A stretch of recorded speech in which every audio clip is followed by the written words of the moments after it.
എല്ലാവർക്കും നമസ്കാരം. ഇന്ന് ഞാൻ ചെയ്യാൻ പോകുന്നത് ബീട്രൂട്ട്, പുതിന, ചെറുനാരങ്ങ, പഞ്ചസാര ഇതൊക്കെ കൂടി കൂട്ടി ജ്യൂസാണ് ഞാൻ അടിക്കാൻ പോകുന്നത്. ഇപ്പോൾ ചൂട് കാലത്ത് ഇതൊക്കെ നല്ലതാണ്. അതിന് ഞാൻ ബീട്രൂട്ട് ഒരു ബീട്രൂട്ടിൻ്റെ പകുതി ഞാൻ അരിഞ്ഞു വച്ചിരിക്കുന്നതാണ്. ചെറുനാരങ്ങയുടെ പകുതി, പുതിന ഇവിടെ ഉണ്ടായതാണ്. നമുക്ക് ആവശ്യമുള്ള പഞ്ചസാര ഇട്ട് കൊടുക്കാം. ഇതിലൊക്കെ ഞാൻ വെള്ളം ഒഴിച്ചു കൊടുക്കാം. 3 ഗ്ലാസ് വെള്ളമാണ് ഞാൻ എടുത്തിരിക്കുന്നത്.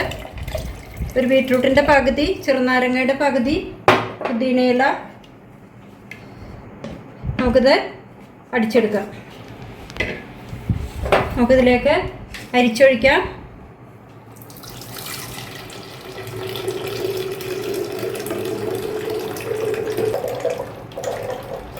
അരിച്ചെടുത്തിരിക്കുകയാണ്. പുതിനയിലയും ചെറുനാരങ്ങയും പഞ്ചസാര, ബീട്രൂട്ട് നല്ല ഒരു ജ്യൂസാണ്. അത് ഈ ചൂടുകാലം ആയതുകൊണ്ട് നമുക്ക് ഇത് നല്ലതാണ്. ഇത് 3 ഗ്ലാസ്സാണ് ഞാൻ അടിച്ചിരിക്കുന്നത്. നല്ല ടേസ്റ്റിയാണ്, ഗുണവുമാണ്. എല്ലാവരും ഷെയർ ചെയ്യുക.